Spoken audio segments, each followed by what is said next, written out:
Total 140 plus canteens. Approximate amount all 3 ಪ್ಯಾಕೇಜಸ್ದು ಸೇರಿ ನಿಮ್ಗೆ ಹೇಳ್ತೀನಿ, ಅರೌಂಡ್ 70 odd crores ಇದೆ. ಅದು 77 ಅಲ್ಲ, ಎಕ್ಸಾಕ್ಟ್ ನಂಬರ್ ಡಾಕ್ಯುಮೆಂಟ್ ನೋಡಿ ಹೇಳ್ತೀನಿ, ಬಟ್ 3 ಪ್ಯಾಕೇಜಸ್ದು ಅರೌಂಡ್ 70 odd crores ಇದೆ. ಹಾಂ, no, menu has been changed. Menu completely different menu ಇದೆ. ಆ ಮೆನ್ಯೂದು ಕಾಪಿ ಬೇಕಾದರೆ ನೀವು ತೊಗೊಂಡು ಅದಕ್ಕೆ ಕೂಡ ನೀವು ಪ್ರಚಾರ ನೀಡಿ, ಅದು ಮೆನ್ಯೂ ಕಾಪಿ ಕೂಡ ಕೊಡ್ತೀವಿ. Whole menu is change. Special ಅಂದರೆ know, it has been made more nutritious.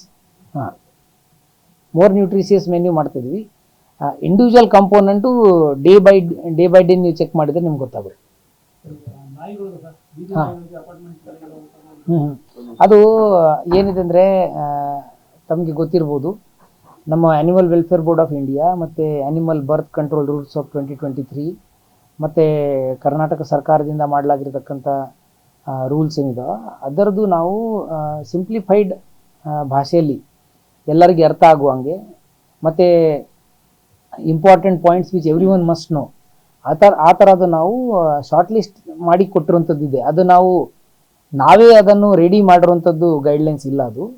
But ಇತ್ತೀಚೆಗೆ ಆಗ್ತಾ ಇರ್ತಕ್ಕಂಥ ನಮ್ಮ ಫೀಡರ್ಸ್ಗಳಿರಲಿ, ಮತ್ತು ನಮ್ಮ ರೆಸಿಡೆಂಟ್ ವೆಲ್ಫೇರ್ ಅಸೋಸಿಯೇಷನ್ ರೆಸಿಡೆಂಟ್ಸ್ ಇರಲಿ, ಮತ್ತು ಪೇಟ್ ಓನರ್ಸ್ ಇರಲಿ, ಅವರಲ್ಲಿ ಕೆಲವೊಂದು ಕ್ಲಾಶಸ್ ಉಂಟಾಗ್ತಿದ್ದು, ಆ ಕ್ಲಾಶಸ್ ಕಡಿಮೆ ಆಗಲಿಕ್ಕೆ ಮತ್ತು ಯಾರ್ದು ಏನು ರೋಲ್ ಆ್ಯಂಡ್ ರೆಸ್ಪಾನ್ಸಿಬಿಲಿಟಿ ಇದೆ ಅದರ ಬಗ್ಗೆ ಒಂದು ಸ್ಮಾಲ್ ಕ್ಲಾರಿಫಿಕೇಶನ್ಸ್ ಕೊಡಲಿಕ್ಕೆ ದೋಸ್ ಗೈಡ್ಲೈನ್ಸ್ ವಿ ಹ್ಯಾವ್ ಇಶ್ಯೂಡ್. ಅದು ಆ ಗೈಡ್ಲೈನ್ಸ್ AWBI ರೂಲ್ಸ್ ಆಗಲಿ, ABC ರೂಲ್ಸ್ ಆಗಲಿ, ಮತ್ತು ಕರ್ನಾಟಕ ಗೌರ್ಮೆಂಟ್ದ ರೂಲ್ಸ್ ಆಗಲಿ, ಅದನ್ನು ಮೀರಿ ಅಲ್ಲ, ಅದು ಅದರದೇ ಪಾರ್ಟ್ ಇದೆ ಅದು. But important ones which every one must know ಅದನ್ನು ನಾವು ಇಶ್ಯೂ ಮಾಡಿದ್ದೀವಿ.